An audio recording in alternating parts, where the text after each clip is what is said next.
Good morning and welcome to Living Well with Robin Stoloff, empowering you to live a healthier life. Have you ever thought about your habits, either good or bad? Our lives are really shaped by the habits we've created over the years. How fit are we? How positive or negative are we? Knowing how habits develop is important to change old habits and create new ones. While changing a habit isn't easy, there are ways of doing it over time that can really help. First, be aware of the science behind a habit. Cue, craving, response, and reward. The cue triggers your brain. Craving is the motivational force. The response is the actual habit we perform, and the reward is what we get out of it, our end goal. Say we drink coffee every morning, which most of us do, and we want to decrease the amount we drink. First, recognize the cue. Do you actually want the coffee, or has it just become part of your morning ritual? Use a little psychology. The craving, make it unattractive. If I drink too much coffee, it will keep me up and give me jitters.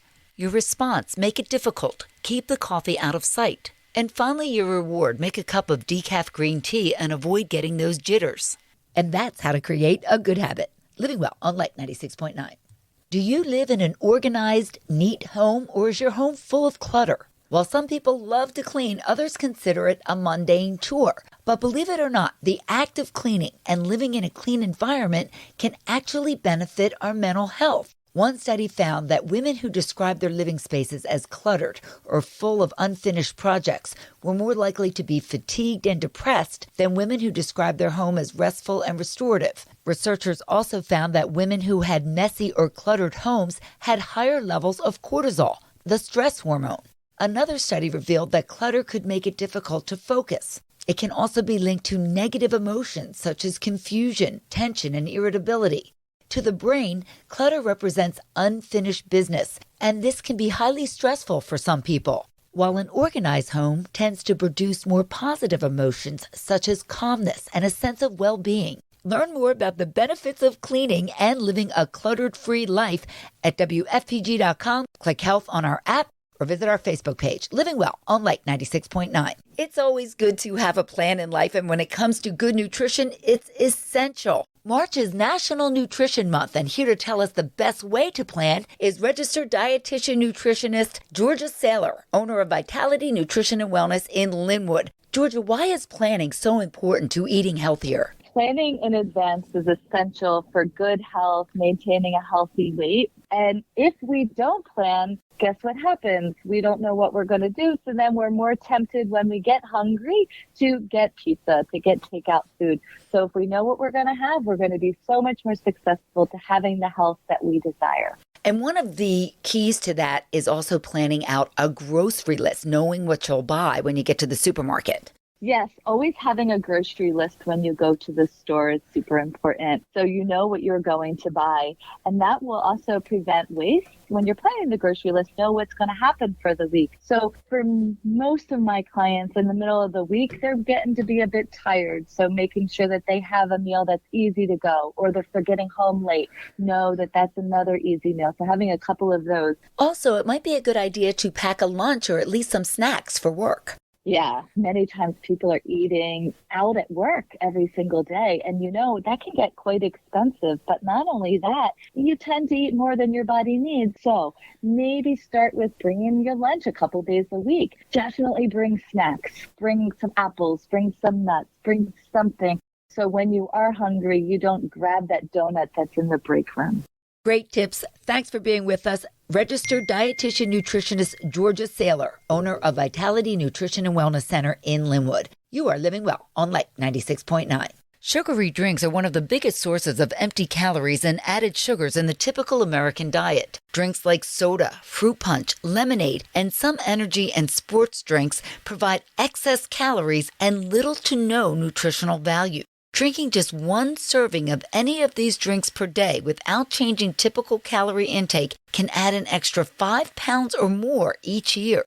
They also increase the risk of chronic diseases such as type 2 diabetes and heart disease. If you love your sweet beverages, cutting down or eliminating these drinks is a wonderful step toward maintaining a healthy weight and improving your overall health. It might not be easy at first, but in the long run, it will be worth it. We've got some tips on how you can do it, along with healthier alternatives to these sugary drinks at WFPG.com. Click Health on our app or visit our Facebook page. Living Well on Light 96.9.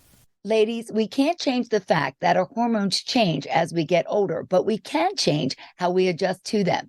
Joining us now is Cheryl Carroll. She's an integrative health practitioner supporting women in midlife. Thanks so much for joining us. What do we need to know about this, Cheryl?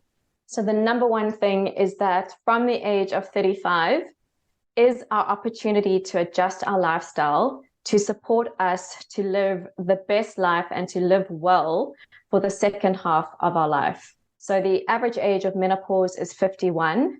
So it's the time before menopause, which is really where we want to dial in our lifestyle to support our body as it goes through these hormonal shifts. You talk with women about their diet, about their fitness, about their stress levels?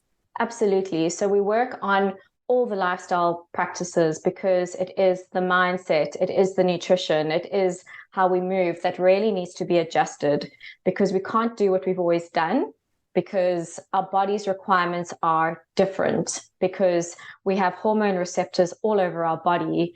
And when we start to lose our hormones, which happens through this menopausal transition, then we need to support our body through these lifestyle practices. And you work with women one-on-one, online. You're in Australia, but anywhere in the world, through the magic of Zoom. Where can people reach you? So my website is ytvhealthcoaching.com. I'm very active on Instagram at your_tiny_voice and Facebook at YTV Health Coaching. YTV, your tiny voice. All right. I love that. Thank you so much for joining us. Cheryl Carroll, integrative health practitioner, and you are living well on Light 96.9. Ladies, we can't change the fact that our hormones change as we get older, but we can change how we adjust to them. Joining us now is Cheryl Carroll. She's an integrative health practitioner supporting women in midlife. Thanks so much for joining us. What do we need to know about this, Cheryl? So the number one thing is that from the age of 35 is our opportunity to adjust our lifestyle to support us to live the best life and to live well for the second half of our life. So the average age of menopause is 51. So it's the time before menopause, which is really where we want to dial in our lifestyle to support our body as it goes through these hormonal shifts. You talk with women about their diet, about their fitness, about their stress levels? Absolutely. So we work on all the lifestyle practices because it is the mindset, it is the nutrition, it is how we move that really needs to be adjusted, because we can't do what we've always done, because our body's requirements are different, because we have hormone receptors all over our body. And when we start to lose our hormones, which happens through this menopausal transition, then we need to support our body through these lifestyle practices. And you work with women one-on-one, online. You're in Australia, but anywhere in the world, through the magic of Zoom. Where can people reach you? So my website is ytvhealthcoaching.com. I'm very active on Instagram at your_tiny_voice and Facebook at YTV Health Coaching. YTV, your tiny voice. All right. I love that. Thank you so much for joining us. Cheryl Carroll, integrative health practitioner, and you are living well on Light 96.9. We now spend at least 5 hours a day on our phones, and yes, they are affecting our lives.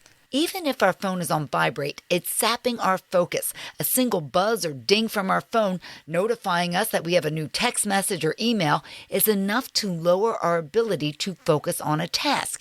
And that's without even looking to see who sent the message. When we really need to focus, we should switch our phone to do not disturb mode instead of putting it on vibrate. Also, when we're walking and using our phones, we're less likely to look both ways before crossing the street and more likely to be hit by a car. Each year, thousands of people are injured or even lose their life as a result of texting, talking, or listening to music while on their cell phone. And of course, we should never be using our phone while driving. It's estimated that 26% of all crashes, or more than 1 million accidents, are caused by cell phone use, and using cell phones increases our risk of a crash by 4-fold. Ask yourself, can this wait? Living Well on Light 96.9. You might have heard sitting is the new smoking. And yes, inactivity can be very detrimental to our health. Joining us now is chiropractor Dr. Karen Callahan. She and her husband are the owners of Atlantic County Family Spine. Thanks for being with us. So why do we need to move our bodies, Karen? Thank you for saying that sitting is the new smoking. We are actually finding that sitting throughout the day, as much as we do now, is more detrimental to our health than smoking. Our bodies were made to move, Robin, and we have to find ways throughout the day to incorporate small bursts of energy, whether it is getting up and moving around your office or stretching or even taking the stairs. Simple things like parking a little further from where you're going in to go shopping are adding those extra steps into your day so that you can increase your levels of activity. What about when people say, oh, my knees hurt, my back hurts? They aren't inclined to move their body because of that. That's true. And for sure, those things should get checked out by their medical professional, whether it's an orthopedic or a chiropractor. But they should be working towards increasing motion, whether it is while they're seated. There's chair yoga. They certainly can swim, which is great for all of those things that you mentioned, whether they have neck pain or knee pain or lower back pain. They can certainly swim during those things. Finding the activity that works for you, which allows you still to increase moving those joints. And when you do that more frequently, you decrease your risk for musculoskeletal issues. Absolutely. Sometimes when you sit too long, it actually can make the problem worse. So just try to find a way to move your body, find what works for you. And of course, don't forget to stretch. And where can we connect with you, Karen? At acfamilyspine.com. And I know you have 4 locations throughout Atlantic County. Thank you so much for joining us, chiropractor Dr. Karen Callahan of Atlantic County Family Spine. And that wraps it up for me today. Glad you could be with me. Don't forget to check out my podcast, Living Well with Robin Stoloff, wherever you listen to your podcasts. Or if you prefer to watch the video, you can catch that on my YouTube channel or my website. And follow me on Facebook or Instagram for bite-sized tips to help you learn more and live better. Thanks so much for being with me today for Living Well with Robin Stoloff, empowering you to live a healthier life. Join me again next Sunday morning at 10. Until then, keep living well.